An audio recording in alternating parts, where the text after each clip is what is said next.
இன்றைக்கி நிறைய sugar patients பார்த்தீங்க அப்படின்னா அடிப்படை காரணத்தை சரி பண்ணாமல் மாத்திரை இன்சுலின் மட்டும் போட்டுட்ருக்காங்க.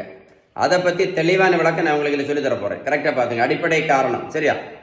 இந்த உலகத்தில் சரியா சுகருக்கும் ப்ரெஷருக்கும் மாத்திரை மட்டும் போட்டதுனால யாருக்கா சரியா இருக்கா? நீங்களே சொல்லுங்களேன்.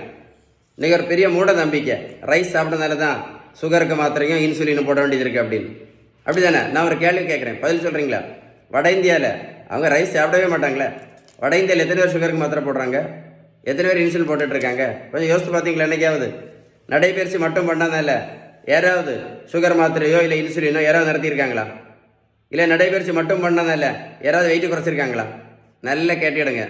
1 கிலோமீட்டர் நடைபயிற்சி பண்ணினா கூட 40லேருந்து 50 கேலரி மட்டும்தான் இருக்க முடியும். அதனால் நடைபயிற்சி மட்டும் பண்ணி எந்த மாத்திரையும் நடத்த முடியாது, வெயிட்டு கண்டிப்பாக குறைக்க முடியாது. ஒரு பேப்பரில் ஒன்று எழுதி வச்சுக்கிடுங்க. கரெக்ட் தானே? சிறுதானியம் மட்டும் சாப்பிட்டதுனால யாராவது சுகர் மாத்திரை நடத்தியிருக்காங்களா? இல்லை யாராவது இன்சுலின் நடத்தியிருக்காங்களா? இல்லை யாராவது வெயிட்டு குறைச்சிருக்காங்களா சிறுதானியம் மட்டும் சாப்பிட்டதுனால?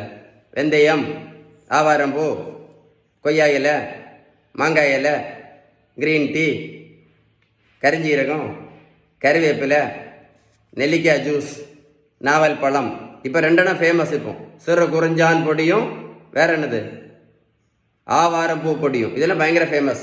இது எல்லாமே நல்லது தான், எல்லாம் நல்லது தான். நான் என்ன கேட்குறேன்னா, இதை சாப்பிட்டதுனால யாராவது சுகர் மாத்திரை நடத்துனாங்களா? இல்லை யாராவது பிபி மாத்திரை நடத்துனாங்களா? சுகருக்கு ஒரே ஒரு மாத்திரை போட்டுட்டு இருந்த சுகர் பேஷண்ட்டு இப்போ சுகருக்கு மட்டும் 4 மாத்திரை சாப்பிட்டுட்டு இருக்காங்க.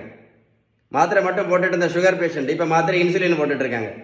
வெந்தயம், கருவேப்பிலை, கரிஞ்சீரகம், மாங்காய் இலை, நடைபயிற்சி, சிறுதானியம் எல்லாம் சாப்பிட்டதுனால. நல்லா கேட்டுடுங்க. மருத்துவத்தோட ஸ்டாண்டர்ட் புத்தகம் ஹாரிசன். இந்த புத்தகம் என்ன சொல்லுது அப்படின்னா, sugar, pressure, cholesterol, fatty liver, பித்தப்பைக்கல், தைராய்டு, பிசிஓடி, பிசிஓஎஸ், உடல் பருமன், இதுக்கு எல்லாத்தையுமே அவங்க சொல்லக்கூடிய correct treatment, best treatment, balance diet மட்டும்தான்.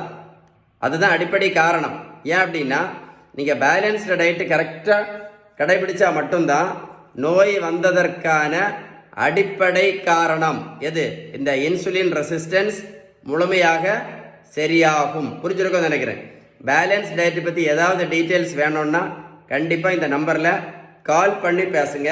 நீங்கள் பேலன்ஸ் டயட்டு கடைபிடிக்காமல் மாத்திரை இன்சுலின் மட்டும் போட்டுட்டு இருந்தீங்கன்னா இந்த 50 வருஷம் மாத்திரை போட்டாலும் அடிப்படை காரணம் கண்டிப்பாக சரியாகாது, நோய் கண்டிப்பாக சரி ஆகாது அப்படின்னு யார் சொன்னா? இந்த புத்தகம் தெளிவாக சொல்லுது.